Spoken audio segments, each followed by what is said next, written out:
Bet, lai gan īsti karsts laiks Latviju šogad vēl nav skāris, Rīgā pilnā sparā rit strūklaku sezona.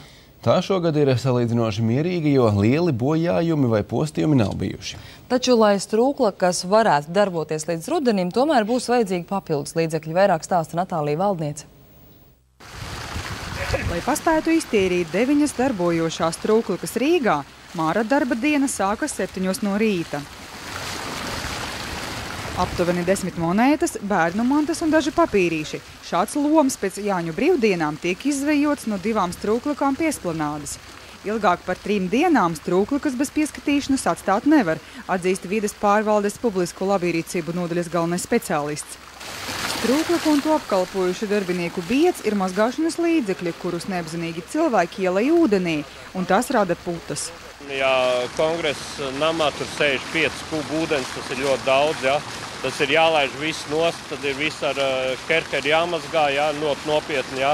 Pēc tam laiž ūdens, skatās, vai nav vēl tās putas, ir kādreiz arī vēlreiz ielaiž un akalī jānolaiž. Un, zaudējumi ir gan tas, ka strūklaka nestrādā, gan arī, teiksim, tīri materiāli zaudējumi, jo ūdens jau mums arī maksā. Taču pēdējos gados milzīgi postījumi strūklakām nav nodarīti. Strūklakas šogad ir maz piesārņotas. Pirms gadiem 5 pie katras no tām ikdienu 200-litrīgais maiss ar atkritumiem bija pilns, taču pats dārgākais strūklaku apkopē ir rēķini par patērēto elektroenerģiju. Šī gada Rīgas domas budžetā strūklakām paredzēti 49 000 latu. No tiem 30 ir nepieciešami tieši elektroenerģijas apmaksai. Šogad 3 strūklakas no 12 esošajām galvaspilsētā nedarbojas. Tām ir vajadzīgs kapitālais remonts. 45 000 latu ir nepieciešami, lai strūklakas atkal strādātu, un 150 000 ir vajadzīgi, lai tās atgūtu sākotnēju izskatu. Turklāt jau tagad ir vajadzīgi līdzekļi, lai atjaunotu apgaismojumu 4 strūklakām.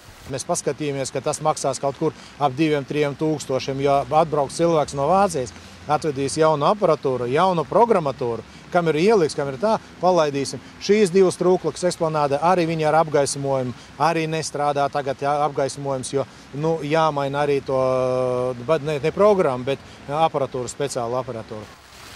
Ar piešķirto finansējumu iztikt līdz sezonas beigām rudenī nebūs iespējams. Taču mājokļu un vides departaments cer uz papildus 10 000 latu, kas trūkst, lai šo strūklaku sezonu pabeigtu bez mīnusiem.